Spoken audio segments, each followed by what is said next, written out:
મહેકાવી રવિવારે બાંદ્રાથી ગોરખપુર જતી અંત્યોદય express Vapi railway સ્ટેશને સવારે 7 વાગે આવવાને બદલે 7.5 કલાકે મોડી આવી હતી। પાણી આપી માનવતા મહેકાવી રવિવારે બાંદ્રાથી ગોરખપુર જતી અંત્યોદય એક્સપ્રેસ વાપી રેલવે સ્ટેશન સવારે 7 વાગે આવવાને બદલે 7.5 કલાક મોડી આવી।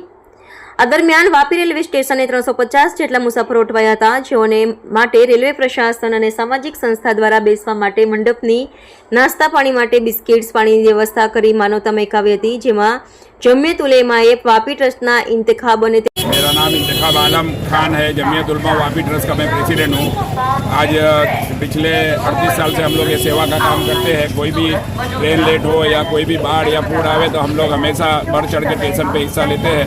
राहुल भाई का फ़ोन आया था तो मैं यहाँ आया और ये लिया तो 8 घंटा ट्रेन लेट है बिहार यूपी की, इसलिए हम लोग फूड पैकेट और पानी की बोतल वगैरह देने आए थे। 500 नंग पानी और बिस्किट वगैरह दिए हैं और अभी देखेंगे आगे जो खाने का इंतजाम या कुछ होता है तो और करेंगे। इसी तरह हम ये चौथी बार स्टेशन पे ये सब फूड पैकेज और वितरण का काम करते हैं। हमारी संस्था हमेशा हर काम में आगे रहती है। कोई भी काम हो, बाढ़ आए या कुदरती आफत आए या कोई रेलवे पे हादसा होता है, हम बिनवारसी लाश का भी काम करते हैं।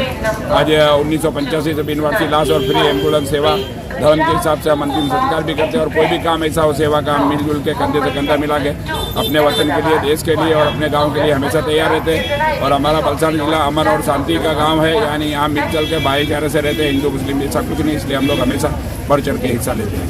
सर, यहाँ जो आपने जो सेवा का काम किया है तो यहाँ पे पुलिस प्रशासन से आपको क्या सपोर्ट मिला? पुलिस प्रशासन भी मिल के, हमेशा पुलिस प्रशासन है, स्टेशन मास्टर हमेशा मिलजुल के हम लोग काम करते हैं। पुलिस प्रशासन हमेशा सपोर्ट देती है, यहाँ की प्रजा सपोर्ट देती है, बेचारे सब लेते, कोई भेदभाव नहीं रहता।